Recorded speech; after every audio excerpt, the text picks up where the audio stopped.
بس رمضان کی سب سے بڑی تیاری کیا ہے کہ اپنے دلوں کو صاف کر لو پہلے سے، کہ جس دل میں نفرت ہو، بغض ہو، کسی کے لیے غصہ ہو، کسی کے لیے کیا کیا جذبے ہوں، دل صاف کرنا۔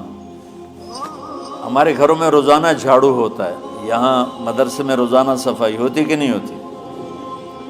کیونکہ دنیا کی اصل گندگی ہے تو جھاڑو ہاتھ سے نہیں چھوٹ سکتا۔ حرم شریف میں دیکھا کیسے چاروں طرف خدام پھر رہے ہوتے ہیں برش لے کر، تو دل پہ غبار ایسے آتا ہے جیسے صحن میں غبار آتا ہے۔ پلیز ہمارے اس چینل کو دل سبسکرائب پہ کر دیں۔ گندگی ایسے آتی ہے جیسے صحن میں آتی ہے۔ تو ہم نے نظام بنایا ہوا ہے، لوگ مقرر ہیں وہ روزانہ جھاڑو دیتے ہیں۔ تمہارا دل ایک آنگن ہے، ایک صحن ہے، اس میں بغض، نفرت، حسد، پتہ نہیں کیا کیا گندگیاں آئیں گی اور آتی رہیں گی۔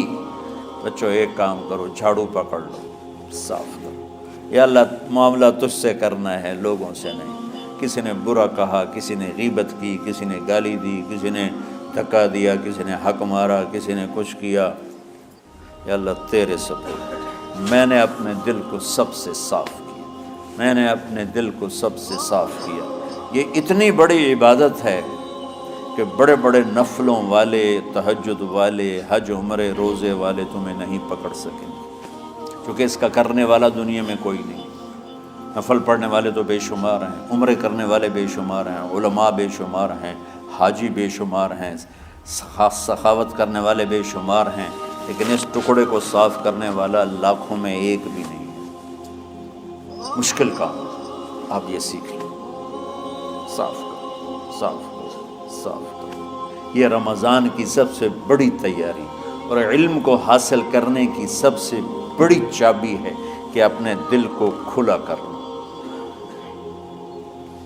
کوئی چیز خالی ہوگی تو کچھ آئے گا۔ جس دل میں بغض بھرا ہو، نفرت بھری ہو، حسد بھرا ہو، کینہ بھرا ہو، اس میں خاک آئے گا، اس میں تو علم کی ایک کرن بھی نہیں آئے گی۔ اس زبان سے چاہے جتنے مرضی موتی بکھیرے، دل اس کا اندھا ہوگا۔ لا تعمل الابصار ولكن تعمل القلوب التي في الصدور۔ یہ آنکھوں سے اندھے نہیں، دل سے اندھے ہیں۔ بچوں اپنے دل کو صاف کرنا۔ وہ کتنی مشہور حدیث ہے، آپ نے کہا اس دروازے سے ایک جنتی آ رہا ہے۔ تو ایک انصاری صحابی داخل ہوئے، جوتا ہاتھ میں، داڑھی میں وضو کا پانی۔ اگلے دن اس دروازے سے ایک جنتی آ رہا ہے، تو ایک صحابی آئے، ہاتھ میں جوتا، داڑھی میں وضو کا پانی۔ وہی صحابی اگلے دن اس دروازے سے ایک جنتی آ رہا ہے، تو وہی صحابی 3 دن جنت کی بشارت لی۔ اس صحابہ کی جماعت میں ایک شخص ہیں جن کا نام ہے عبداللہ بن عمرو بن عاص۔ ان سے بڑا عبادت گزار صحابہ میں کوئی نہیں تھا، نہ سابقین میں، نہ متاخرین میں، نہ پہلوں میں، نہ بعد والوں میں۔ ان کی عبادت کیا تھی؟ ساری رات جاگنا، سارے دن کا روزہ، اور ایک ختم قرآن صبح سے شام۔ اتنی اللہ نے طاقت دی تھی۔ پھر وہی غلوب والی بات آ گئی، ایکسٹریم ہونے والی بات آ گئی۔ ان کی شادی والی رات حجلہ عروسی میں داخل ہو رہے ہیں، دلہن کے کمرے میں داخل ہو رہے ہیں، اور مصلی بچھا کے اللہ اکبر، اور دیر نفل تے نفل، دیر نفل تے نفل۔ ان کی بیگم نے دیکھا تو وہ بھی خیر کا زمانہ تھا، انہوں نے بھی وضو کیا اور پیچھے مصلی بچھا کے وہ بھی فجر تک نفل پڑھتے رہے۔ صبح ہوئی تو حضرت عمرو بن عاص رضی اللہ عنہ نے پوچھا، بیٹی رات کیسی گزری؟ کہا جی ماشاءاللہ آپ کے بیٹے تو بڑے عبادت گزار ہیں، ساری رات نفلوں میں ہی گزری۔ تو وہ ان کو شکایت کر دی۔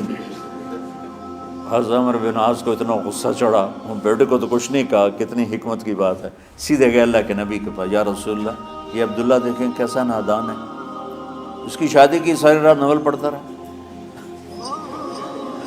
تو آپ کہتے ہیں ماشاءاللہ ماشاءاللہ کتنی بڑی بات ہے۔ نفلوں میں گزر گئی، رات بھی نفلوں میں گزر گئی۔ تو آپ نے حضرت عبداللہ بن عمر کو بلا کے ڈانٹا کہ تو نے مہینے میں 3 دن روزے رکھنے، بس اس سے زیادہ نہیں رکھنے، اور ہفتے میں 1 قرآن ختم کرنا ہے۔ کہا یا رسول اللہ میرے اندر طاقت زیادہ ہے۔ پھر اچھا 15 دن روزے رکھنے، کہنے میرے اندر طاقت زیادہ ہے۔ آپ اس کو تھوڑا تھوڑا کر کے گھٹاتے رہے، اور وہ ہر دفعہ نہیں یا رسول اللہ میرے اندر طاقت زیادہ ہے۔ تو آخر میں آپ نے کہا اچھا چلو صوم داؤدی پہ آ جاؤ، 1 دن روزہ رکھو، 1 دن افطار کرو، اور 3 دن سے پہلے قرآن ختم نہیں کرنا۔ تو آپ نے اس کو پیچھے کیا۔ یہ بیٹھے تھے اس محفل میں، ان کے دل میں آیا کیا یہ بزرگ مجھ سے زیادہ عبادت کرتا؟ رات میں ساری جاگتا ہوں، دن روزہ رکھتا ہوں، 1 ختم کرتا ہوں، تو جنت کی بشارت تو مجھے ملنی چاہیے تھی، ان کو کیسے مل رہی؟ یہ کسی کتاب میں نہیں لکھا کہ یہ ان کا جذبہ تھا، لیکن جو کہ میں ان کی سیرت کو جانتا ہوں تو مجھے خیال آتا ہے کہ ان کی نفسیات میں یہ بات آئی ہوگی، چونکہ صرف انہیں کو خیال آیا کہ میں جا کے دیکھتا ہوں کہ یہ بزرگ کیا کرتے ہیں۔ تو ان کے پاس پہنچ گئے، چاچا، ذرا وہ ادھیڑ عمر تھے، چاچا وہ میرے ابا تھوڑے ناراض ہیں، تو کچھ دن آپ کے پاس گزارنا کا بیٹا، بسم اللہ آ جاؤ۔ اب رات ہوتے ہی عشاء کی نماز پڑھ کے انہوں نے جلدی سے چادر اوپر لی اور یوں سراغ کر کے ان چاچا کو دیکھنے لگے ایسے کر کہ اب یہ کیا ساری رات سجدہ کرے گا، اور ساری رات روتے روتے روتے روتے مصلی گیلا ہو جائے گا، یا ساری رات رکوع کرے گا، ساری رات قیام کرے گا، ساری رات قرآن پڑھے گا، اس تصور سے یوں دیکھ رہے۔ اور وہ بزرگ صحابی تشریف لائے، سرانے پہ سر رکھا، اللہم بسمک اموت و احیا، ہو گئے۔ اب یہ دیکھ رہے ہیں ابھی اٹھیں گے، ابھی اٹھیں گے، ابھی اٹھیں گے، فجر کی اذان پہ اٹھے۔ اب یہ تو حیران پریشان ہو گئے کہ یہ کیا ہو؟ اس زمانے میں تو منافق تہجد نہیں چھوڑتے تھے ڈر کے مارے کہ پتہ نہ چل جائے ہمارے کفر کا۔ تو یہ چاچا جنت بھی لے گیا تو ستا بھی پیا کہ چلو کل دیکھوں گا۔ اگلی رات پھر چادر سر پہ کر کے اور یوں سوراخ کر کے لیٹے ہوئے اور دیکھ رہے۔ چاچا پھر تشریف لائے اور سرانے پہ سر رکھا، اللہم بسمک اموت و احیا، ہو گئے۔ فجر کی اذان پہ اٹھے، یہ اور پریشان ہو گئے کہ میرا نبی کا فرمان تو سچا ہے، اس میں تو شک بھی کفر ہے، لیکن عمل کیا ہے جس پر اس کو جنت کی بشارت ملی؟ 2 رکعت نفل بھی نہیں۔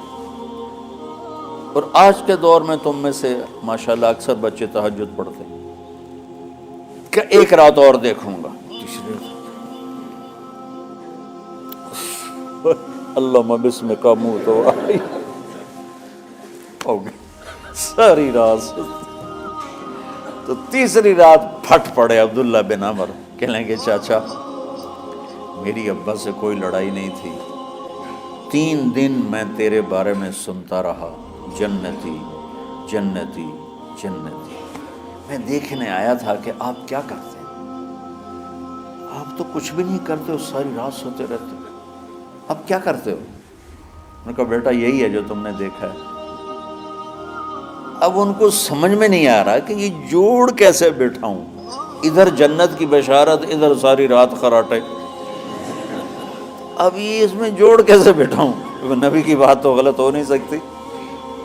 تو اب وہ نا ایسے نا بڑے بے دل سے ہو کر واپس مڑے، پتہ نہیں کی چکر ہوئے گی کوئی گل۔ جب وہ دروازے تک پہنچے تو کہنے لگے بیٹا ادھر آنا، واپس آ گئے۔ کہ اب میں تمہیں اصل راز کی بات بتاتا ہوں۔ کہ کیا ہے کیا ہے؟ تو یہاں ہاتھ رکھا، کہ یہ جو دل ہے نا اس میں کسی انسان کی نفرت نہیں۔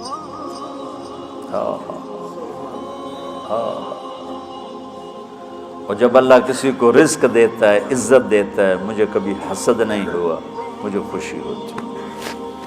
تو عبداللہ بن عمر نے کہنا تھا ہاں یہ بات ہے، نہیں، انہوں نے کہا ہاذا ہوا، اچھل کے کہنے لگے ہاذا ہوا، ہاں ہاں ہاں ہاں یہی ہے یہی ہے یہی ہے۔ پھر کہنے کہ چاچا پر یہ میرے بس کا نہیں ہے، کون کرے گا یہ؟ اتنے بڑے آدمی ہو کر کہہ رہے ہیں کہ یہ میرے بس کا نہیں۔ تو بچوں، دنیا میں جنتی بننا ہے اور علم اللہ سے لینا ہے تو اسے صاف کر دو، سب کی نفرت سے۔ سب، اس نے مجھے یہ کیوں کہا، اس نے مجھے یوں کیوں دیکھا، اس نے میرے بارے میں یوں کیوں کہا، اس نے میرے بارے میں یہ کیوں لکھا۔ جس کی تعریف ہوتی میری کتنی برائی ہوتی، صرف تعریف تو نہیں ہوتی، بھرا پڑا سوشل میڈیا مجھے گالیاں دو۔ اللہ کے فضل سے میرے دل میں ایک ذرے کے برابر کبھی کوئی منفی جذبہ نہیں آیا تو میں دھو کے صاف کر دیتا ہوں۔ یا اللہ میں نے اپنے دل کو صاف کیا، میرا معاملہ تیرے ساتھ ہے، کسی کے ساتھ نہیں۔ یہی آپ رمضان کی سب سے بڑی تیاری، علم کے حاصل کرنے کا سب سے بڑا ہتھیار آپ کو یہ نہیں ہے کہ تمہیں کتابیں یاد ہو جائیں، تمہیں اشعار یاد ہو جائیں۔ تو ساری امت سے کہتا ہوں رمضان کا استقبال کرو، دلوں کو صاف کر کے، نفرتوں کو مٹا کے، مذہبی نفرت، دنیاوی نفرت، رشتوں کی نفرت، بول چال کی نفرت، سیاست کی نفرت، لین دین کی نفرت، ان سب سے اپنے دل کو صاف کرو تاکہ رمضان میں اللہ نے علم اتارا، اللہ تعالیٰ آپ کو علم عطا فرمائے، اور باقی لوگ جو عام دنیا میں زندگی گزار رہے ہیں ان کے دلوں میں اللہ رمضان کا نور اتارے اور ہدایت کا نور اتارے۔ یہ سب سے بڑی تیاری ہے اس کی۔ اور کسی سے گلہ ہے، غصہ ہے، ناراضگی ہے، کسی سے بولتے نہیں ہو، ابھی سے شعبان آ چکا ہے، آپ شعبان سے رمضان کی تیاری شروع فرما دیتے ہیں، تو اس کی تیاری کیا ہے؟ وہ دلوں کو صاف کرو، معاف کرو، معافی مانگو، تمہارا قصور نہیں پھر بھی معافی مانگ لو، دلوں کو صاف کرو، اور اللہ سے سخاوت مانگو کہ اللہ کو سخی بھی پسند ہے اور صاف دل والا بھی پسند ہے۔